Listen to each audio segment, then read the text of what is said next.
Assalamualaikum warahmatullahi wabarakatuh. Halo anak-anak, selamat datang kembali di channel YouTube Bapak Aryansah. Bapak harap kalian dalam keadaan sehat sehingga kalian tetap semangat dalam mengikuti kegiatan pembelajaran daring ini. Oke, sebelum kita mulai, uh, pada kesempatan kali ini kita akan memasuki materi yang baru, yaitu materi tentang logika matematika. Kalau biasanya dalam matematika kita akan hitung-menghitung, tapi di sini di logika matematika kita akan bermain dengan kata-kata. Nah, iya ya, tapi bukan bermain kata-katanya itu menggunakan tetap kaidah-kaidah ya, kaidah-kaidah logika yang dijalankan seperti bentuk matematika. Nah, sebelum kita mulai, uh, kita sudah melaksanakan penilaian harian yang pertama untuk materi lingkaran. Ada beberapa siswa yang belum memenuhi standar nilai, jadi nanti akan Pak ulangi, baik itu dalam penjelasan materi ataupun dalam ulangan bentuk remedial ya, yang berbentuk remedial. Oke. Sebelum kita mulai, seperti biasa jangan lupa klik like, comment, share, and subscribe channel YouTube Bapak agar kalian tidak ketinggalan informasi yang bermanfaat seputar kegiatan pembelajaran matematika di SMK Negeri 8 Palembang. Oke, kita mulai. Tujuan pembelajaran kita yang pertama, peserta didik dapat membedakan pernyataan dan kalimat terbuka. Kemudian peserta didik dapat menjelaskan definisi ingkaran atau negasi.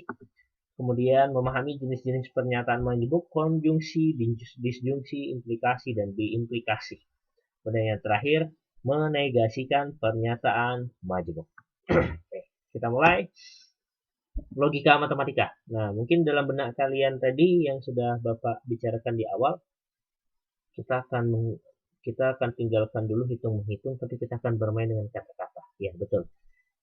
Kita mulai dari definisi logika dulu. Logika adalah ilmu yang mempelajari cara berpikir yang logis. Nah, cara berpikir ini dapat berupa cara menentukan benar atau tidaknya suatu pernyataan. Jadi, menentukan benar atau tidaknya suatu pernyataan. Tujuan mempelajari logika matematika yaitu mengembangkan keahlian dalam mengambil kesimpulan dari suatu pernyataan. Nah, ya. Jadi, keahlian dalam mengambil kesimpulan dari suatu pernyataan. Kemudian, logika matematika digunakan untuk melakukan pembuktian. Jadi, ada dua tahap nih. Kita akan menyimpulkan suatu pernyataan, kemudian digunakan untuk melakukan pembuktian. Apakah pernyataan itu benar, salah? Ya, benar atau salah. Kayak gitu. Oke. Next. Pernyataan dan kalimat terbuka. Jadi kalian harus membedakan yang mana pernyataan dan yang mana kalimat terbuka. Oke, yang pertama, pernyataan adalah kalimat yang mengandung nilai benar atau salah, tetapi tidak sekaligus kedua-duanya. Jadi pernyataan itu cuma punya nilai benar atau salah. Dia bukan abu-abu, ya. Benar, ya benar, salah, ya salah. Ya. Nah, contohnya ini, hasil kali 3 dan 7 adalah 21. Ini adalah benar. Nah, kalau dia benar berarti dia termasuk pernyataan. Ya, semua unggas dapat terbang. Salah ya? Ayam adalah jenis salah satu unggas, dia tidak bisa terbang. Berarti dia salah. Dia juga termasuk pernyataan. Jadi pernyataan itu Pak ulangi lagi, pernyataan itu dia cuma bisa benar atau cuma bisa salah. Ya. Kemudian yang C, ada bilangan prima yang genap. Ada siapa dia bilangan prima yang genap? 2 ya, 2. Nah, dua. Ya, 2 adalah bilangan prima yang genap. Berarti dia benar. Nah, berarti dia juga termasuk pernyataan. Kalau yang bukan pernyataan, contohnya misalnya besok hari hujan. Besok akan turun hujan. Nah, itu belum tentu benar, belum tentu salah karena belum bisa dipastikan kebenaran atau salahnya. Kayak gitu. Itu salah satu contohnya. Oke, kemudian contohnya lagi, misalkan kamu adalah siswa yang ganteng misalkan, ya itu belum tentu benar, belum tentu salah kayak gitu ya, karena masih bisa diperdebatkan. Oke, next, selanjutnya kalimat terbuka. Kalimat terbuka adalah kalimat yang belum dapat ditentukan nilai kebenarannya. Nah, mungkin tadi Kalau kalian dikatakan kalian adalah siswa yang ganteng, mungkin termasuk kalimat terbuka yang belum dapat ditentukan nilai kebenarannya.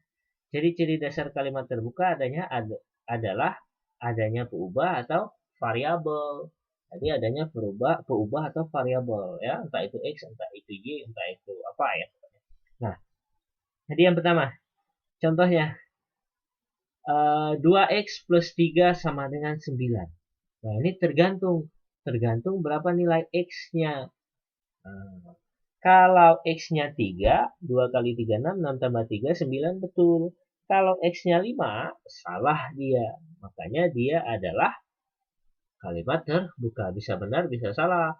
Benarnya kalau x-nya 3, salahnya kalau x-nya misalkan 1, 4, dan selain dari 3. Kemudian, yang B. 5 plus n adalah bilangan prima. Nah, 5 plus n adalah bilangan prima. Tergantung dari n-nya berapa. Ya, n-nya berapa. Kalau n-nya ganjil, mungkin iya, bisa benar. Enggak juga ya. Pokoknya kalau dia n-nya misalkan 1, dia genap. N-nya 2, dia prima.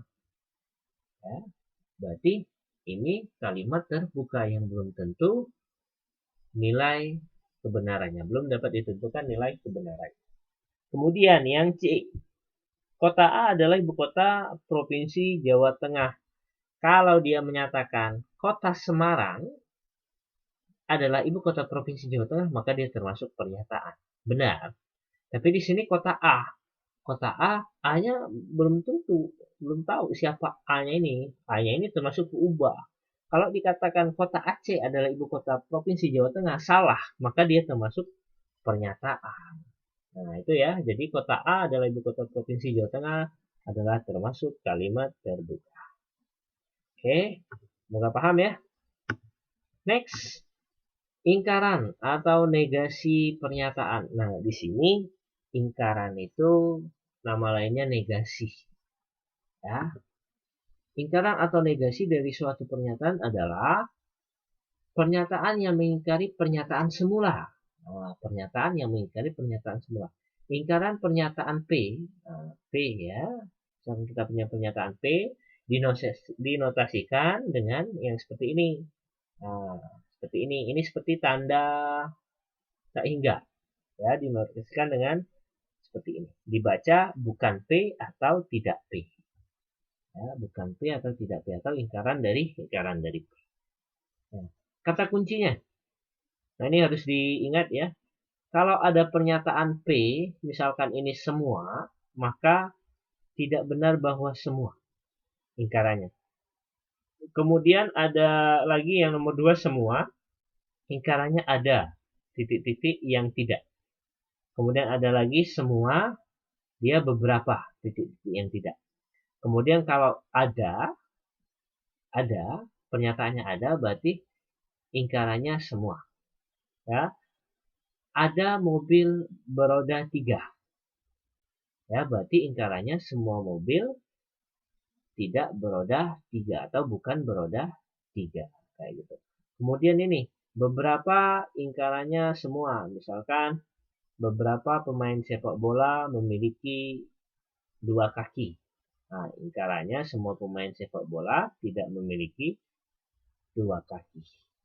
Oke, kemudian sama dengan, ingkarannya tidak sama dengan, lebih besar, lebih kecil sama dengan, lebih kecil dan lebih besar sama dengan. Nah, khusus untuk tanda yang ini, lebih besar dan lebih kecil, maka ingkaran negasinya nanti ditambahkan sama dengan ya, sama dengan garis bawah di bawah. Kemudian yang 9, ingkaran dari ya adalah tidak.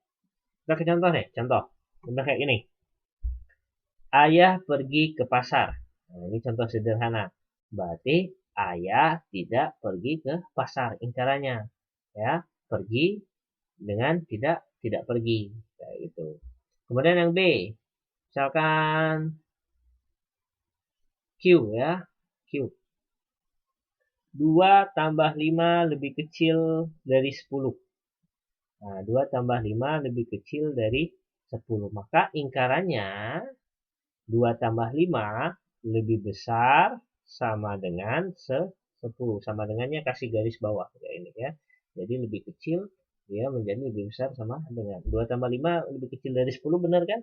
Diingkari 2 tambah 5 lebih besar sama dengan 10. Nah, oke. Kemudian yang ini, yang P, semua hewan berkaki 4. Nah, maka ingkaran P, ini Pak ubah P, ada hewan yang tidak berkaki 4. Ingkarannya semua menjadi ada. Oke, semoga paham dengan ingkarannya. Pokoknya ingkaran itu melawan ya pernyataan semula. Nah, seperti itu. Next, kita masuk ke inti kita pada pertemuan kali ini, yaitu pernyataan majmuk. Pernyataan majmuk adalah pernyataan gabungan dari beberapa pernyataan tunggal yang dihubungkan dengan kata hubung. Ya, pernyataan gabungan dari beberapa pernyataan tunggal yang dihubungkan dengan kata hubung.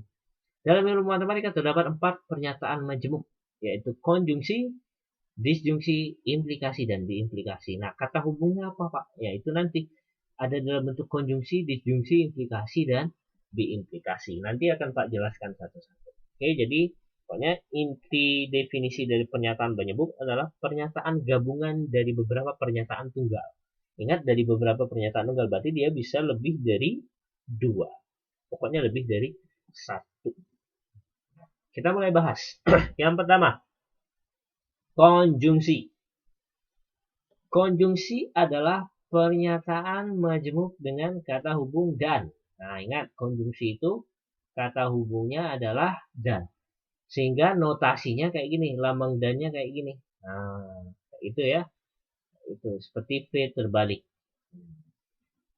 Sehingga notasinya V dan Q seperti ini. Dibaca V dan Q. Dan ya. Nah, tabel kebenarannya kayak ini ya. PQ. Q ya. Q. Q ya. Q yang benar ya. Kalau Q bahasa Inggris ya. PQ. Nah, P dan Q. Kalau dia P benar, Q benar, maka hasil kesimpulannya benar. Kalau P benar, Q salah, hasil kesimpulannya salah. P salah, Q benar, hasil kesimpulannya salah. P salah, Q salah, hasil kesimpulannya salah. Jadi ini harus diingat ya. Harus diingat tabel pernyataan majmuk untuk konjungsi, tabel pernyataan konjungsi. Ya. Contohnya, tentukan konjungsi dari pernyataan berikut. Perahu berlayar dengan bantuan mesin, P-nya. Q-nya, perahu berlayar dengan bantuan angin. Nah, jawabannya konjungsi dari pernyataan berikut, konjungsi kan pakai dan ya, pakai dan bentuknya seperti ini. Ini lambang konjungsinya. Dan, nah, pernyataannya kita tinggal tambahkan kata dan. Perahu berlayar dengan bantuan mesin dan angin. Nah, nggak usah ditulis panjang-panjang, perahu berlayar dengan bantuan mesin dan perahu berlayar dengan bantuan angin. Nah, itu kurang efektif, tapi efektifnya perahu berlayar dengan bantuan mesin dan angin. Ini. Oke.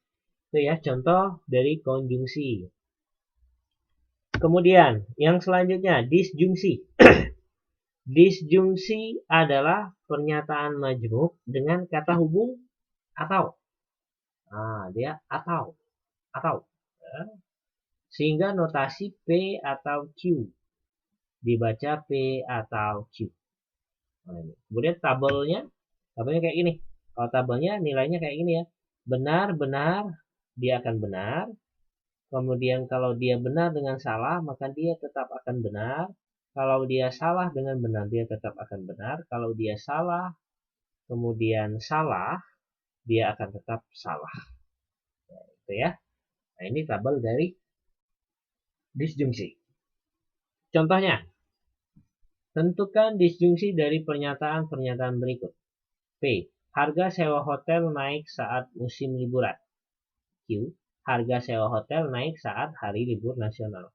Jadi kalau digabungkan dengan disjungsi atau berarti P atau Q adalah harga sewa hotel naik saat musim liburan atau hari libur nasional. Jadi dia tambahkan kata atau. Oke, mudah dipahami ya. Sorry. Next, implikasi. Implikasi adalah pernyataan majemuk dengan kata hubung jika, maka. Nah, sehingga notasi dari implikasi itu kayak gini ya. Notasi implikasi itu garis 2 ada panahnya. Dibaca jika P maka Q. Nah, jadi jika P maka Q. Cirinya itu ini tadi jika maka. Tabel kebenarannya seperti ini. Benar-benar, benar, benar salah, salah, salah benar, benar, salah, salah benar ya. Itu tabelnya. Kemudian contohnya. Nah ini, tentukan kalimat implikasi dari pernyataan-pernyataan berikut. P. Yono lulus ujian. Q. Yono akan bersedekah ke panti asuhan. Nah, kalau kita implikasikan ya, kita kasih kayak gini. Oke, P, jika P maka Q, hasil kalimatnya adalah jika Yono lulus ujian. Nah, ada jikanya ya awalnya. Jika Yono lulus ujian, maka dia akan bersedekah ke panti asuhan. Atau boleh kalimatnya jika Yono lulus ujian, maka Yono akan bersedekah ke panti asuhan. Boleh. Ini kata pengganti untuk Yono ya dalam bahasa Indonesia. Oke. Yang selanjutnya adalah biimplikasi. Nah, biimplikasi adalah pernyataan penyebut dengan kata hubung titik jika dan hanya jika. Ya, jika dan hanya jika. Titik jika dan hanya jika. Tapi ada kalimatnya, ada kalimat lagi di awal ini ya, di awal sama di ujungnya ini ada kalimat lagi. Sehingga notasi dari biimplikasi, nah beda notasinya itu kayak gini. Dia bolak-balik, panahnya bolak-balik depan samping kiri kanan ya. Nah, dibaca P jika dan hanya jika Q ya. Nah, tabel kebenaran seperti ini. Benar, benar, benar, benar, salah, salah, salah, benar, salah, salah, salah, benar. Nah, jadi dia khusus dua pernyataan yang benar, maka dia akan tetap benar. Khusus dua pernyataan yang salah, dia tetap akan benar. Itu ya. Contohnya kayak gini. Tentukan kalimat biimplikasi dari pernyataan-pernyataan berikut. Sinta pergi ke pasar. P-nya ya, Q-nya persediaan makanan di dapur Sinta sudah habis ya. Jadi Sinta pergi ke pasar, kemudian persediaan makanan di dapur Sinta sudah habis. Maka kalau kita biimplikasikan, biimplikasikan kayak ini ya, agak miring ya, nggak apa-apa ya. Nah, jika P jika dan hanya jika Q.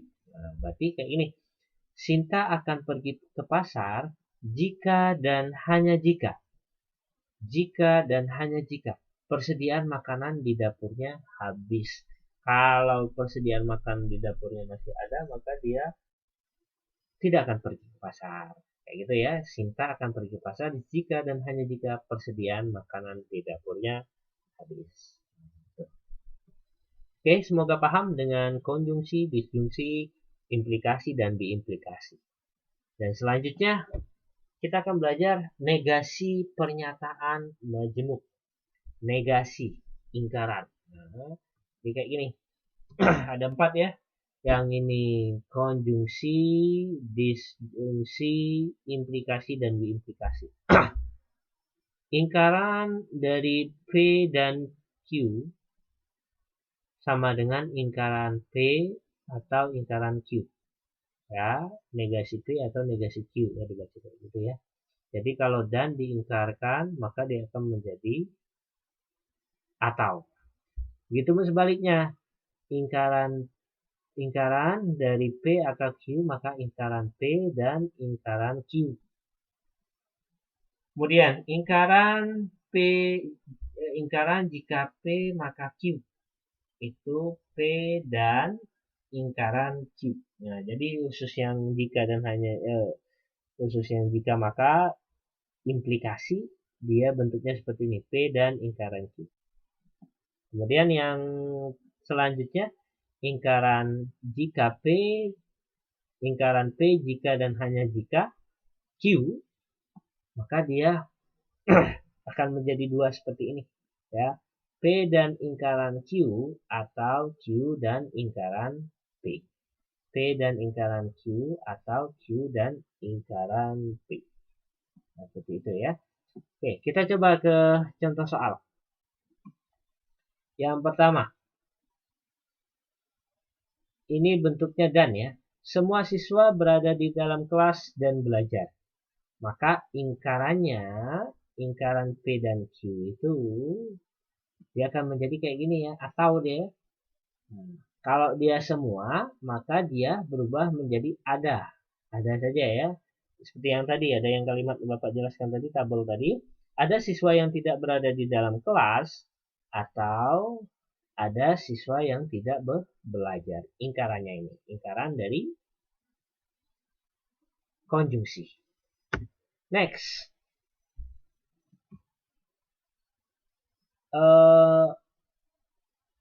Disjungsi ya. Yang contoh dua disjungsi.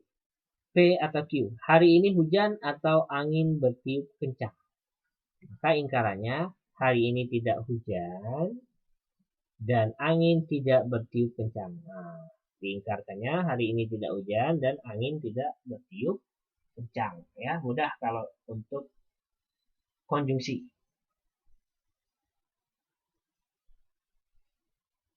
Disjungsi ya ini ya, konjungsi, disjungsi. Mudah untuk kalau konjungsi dan disjungsi. Kemudian yang ketiga. Yang ketiga ini implikasi ya. Implikasi. Jika P maka Q. Jika efisiensi manajemen ditingkatkan, maka laba akan naik.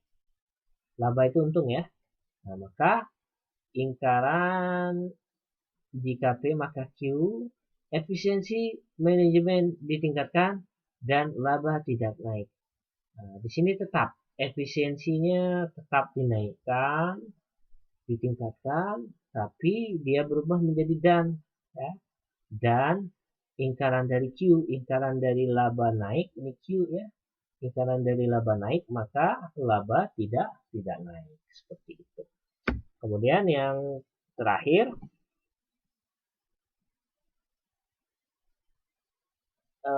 diimplikasi ya. P jika dan hanya jika Q. Ujian dibatalkan jika dan hanya jika. Jika dan hanya jika hari ini hujan. Nah, jadi dia lingkarannya bisa dua. Ya, bisa dua. Seperti yang ini tadi. P dan lingkaran Q. Ujian dibatalkan jika dan hanya jika hari ini tidak hujan. Ya. Ujian dibatalkan jika dan hanya jika hari ini tidak hujan. Bukan ujian tadi ya. Jika dan hanya jika hari ini tidak hujan. Kemudian bisa juga ujian tidak dibatalkan. Ujian tidak dibatalkan jika dan hanya jika hari ini hujan. Ujian tidak dibatalkan jika dan hanya jika hari ini hujan. Itu untuk negasi pernyataan majemuknya. Oke, jadi yang tabel-tabel tadi diingat, konjungsi, disjungsi, implikasi, dan diimplikasinya juga diingat ya. Oke.